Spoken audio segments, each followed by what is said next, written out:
एवं मेरे प्रिय साथियों, सुप्रभात। आज के मेरे मुकाबले का विषय है जैसी सब्जी बैठिए तैसा ही फलती। सब्जी का असर कितना प्रभावी हो सकता है इसकी हम कल्पना भी नहीं कर सकते। किसी कवि ने सही कहा है, जैसी सब्जी बैठिए तैसा ही फलती। अर्थात जैसी मिश्री में जो वाक्य प्रति लगाई जाती है वो हम मिश्री के भाग में ही मान्य सफेद बहुत आदरणीय गुरुजी एवं मेरे प्रिय साथी मनुष्य एक सामाजिक प्राणी है और उसे किसी न किसी साथी के आश्रय जरूर होता है। जो जैसी संगत करे सो तैसा फल पाई। जो जैसी संगत करे सो तैसा फल पाई। आदरणीय प्रधानाचार्य जी, अध्यापक विनायक मित्र मेरे प्रिय साथियों, सुप्रभात। मैं किशोर आदम स्पष्ट जैसी सब्जी बैठे वैसो ही फलती विषय पर प्रकाश डालने जा रहा हूं। आपका साथ आपके सबक के मूल विषय का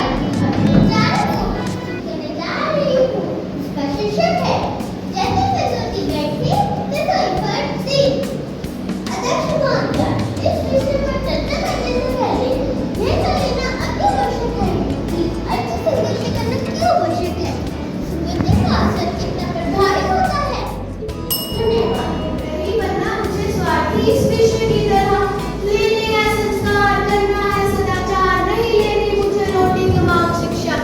नैतिक बनाए ऐसी शिक्षा, करो एक नव विश्व का निर्माण, सेवा करुणा से भरो नव प्राण। आदरणीय प्रधानाचार्य जी, देवतुल्य गुरुजन एवं मेरे प्रिय साथी, आप सभी को इसके बारे में भी सीखना होगा। अंत में मैं बस यही कहूंगी अभी भी वक्त है, अभी भी वक्त है, संभल जाए बंदे, यूं ना किनारे मूल्यों से मेरे इस सृष्टि को वही नैतिक मूल्यों का पतन भी एक गंभीर समस्या बन चुका है। जैसे कि रविंद्रनाथ टैगोर ने कहा, शिक्षा का उद्देश्य आत्मा का विकास है, लेकिन हम यह देखते हैं कि विद्यार्थियों में नैतिकता की कमी हमारे भविष्य के लिए एक गंभीर समस्या है। पहले कक्षा 8वीं का छात्र आप सभी का हार्दिक अभिनंदन करता हूँ। आज के इस शुभ अवसर पर मुझे विद्यार्थियों में नैतिक मूल्य के पतन के विषय पर 2 शब्द बोलने का मौका मिला है। नैतिक मूल्य क्या है? नैतिक मूल्य समाज के सर्वोत्कृष्ट मानदंडों और मानकों के अनुसार सही और गलत की भावना है। आज के इस आधुनिक युग में जहाँ विज्ञान और तकनीक की प्रगति ने हमें अनेकों क्या आवश्यक होते हैं। नैतिक मूल्य जैसे ईमानदारी, शिक्षा, सम्मान और दया किसी भी व्यक्ति के की हो जाती है खास। आदरणीय मुख्य अतिथि महोदय, विनायक मंडल, गुरुजी एवं मेरे प्रिय साथी, आज मैं समय आपके सामने विद्यार्थी के जीवन में नैतिक मूल्य पर इस विषय पर चर्चा करूंगा। पहले इसके बारे में जान लेना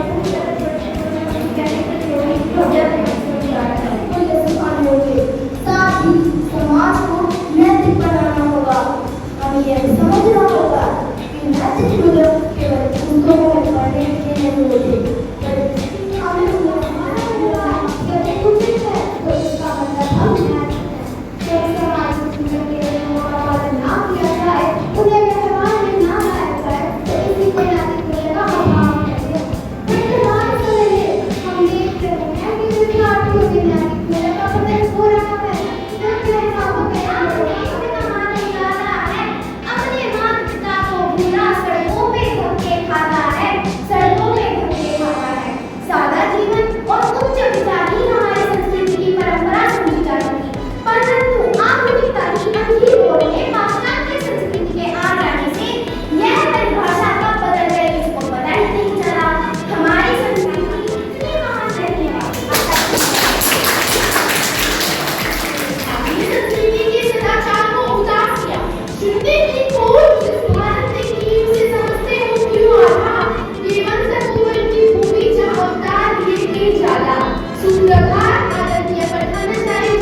जन्मी माना जाता है।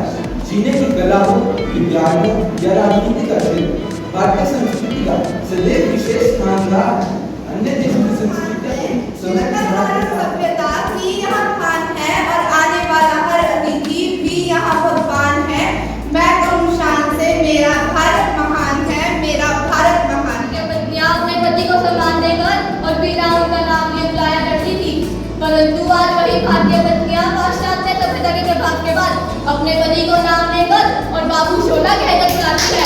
आज तो जैसे रिलेशनशिप ट्रेंड ही चल गया हो, परंतु यह सब हमारी संस्कृति में बिल्कुल अनुचित माना जाता है। किसी ने क्या कुछ कहा है, हवा लगी है पश्चिम की, भूल अपनी पहचान गए। हवा लगी है पश्चिम की, भूल अपनी पहचान गए। सही गलत का पता नहीं, बस बंदांग सब मान गए, बस बंदांग सब मान गए। हमें परंपरा और प्रगति, आधुनिकता और विरासत के बीच संतुलन बनाए रखना चाहिए कि आखिर हम कौन हैं और हमने क्या हासिल किया है। भारत माँ की गोद में एक बदलाव आया, पश्चिमी हवा ने मन को बहलाया। सम्मान्य मुख्यमंत्री महोदय, आदरणीय गुरुजन, श्री निर्णायक मंडल और मेरे प्रिय साथियों, सुप्रभात। मैं वंश बाबा करने के लिए भारत की शिक्षा नीति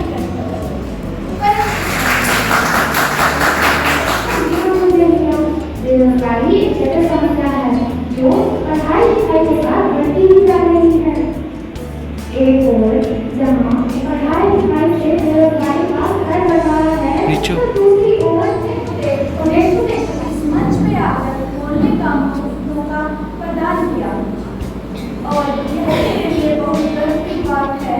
मैं विद्यार्थी की छात्रा हूँ और आज आप सभी के सामने खड़ी हूँ अपने देश की एक युवा की एक महत्वपूर्ण समस्या के बारे में अपने बात में सफल हो सके। आजकल पढ़ाई एक आज के समय में हम देखते हैं कि वो बहुत बेरोजगारी देखते हैं। आइए तो की रिपोर्ट में ये भी बताती है कि 80 से लेकर 83% युवक बेरोजगार हैं, जो कि हमारे लिए एक बहुत बड़ी समस्या है। आज के समय में हमें यह भी पता चलता है कि चाहे वो कोई भी युवक हो, जिसने PhD करी हो या कोई और डिग्री हो, वह बेरोजगार रहता है। युवाओं को देश करने जाने वाले भारत में हर वर्ष 30 लाख युवा स्नातक या स्नातक होकर की पढ़ाई पूरी करते हैं। बावजूद इसके बेरोजगारी दिन प्रतिदिन चौथी बढ़ रही है। हमारे शिक्षित युवा वर्ग को दीपक की तरह चाटती जा रही है। आपने यह तो देखा, इतने पढ़े जिन्होंने अपनी संतान के उज्जवल भविष्य के लिए अपना बलिदान इसलिए कि वह पढ़ लिख कर उनका सहारा हो। लेकिन हैरानी की बात तो यह है कि PhD तक की डिग्रियां लेने के बावजूद बूढ़े माँ बाप उनका सहारा बने हुए हैं। उनके पास तो उनका हमारा भविष्य है, लेकिन यही युवा वर्ग आज नौकरी की तलाश में भटकता हुआ इधर-उधर नजर आ रहा है। शिक्षित होने के बावजूद नौकरियों से मार्गदर्शन के अभाव से परेशान। आपको एक चौराहे पर पाता है, प्रसिद्ध विश्वविद्यालय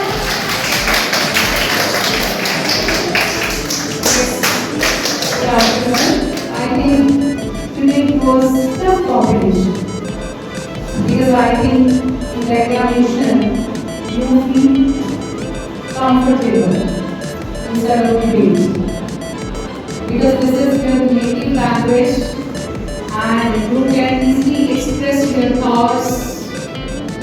It's good to participate in debates and dialogue.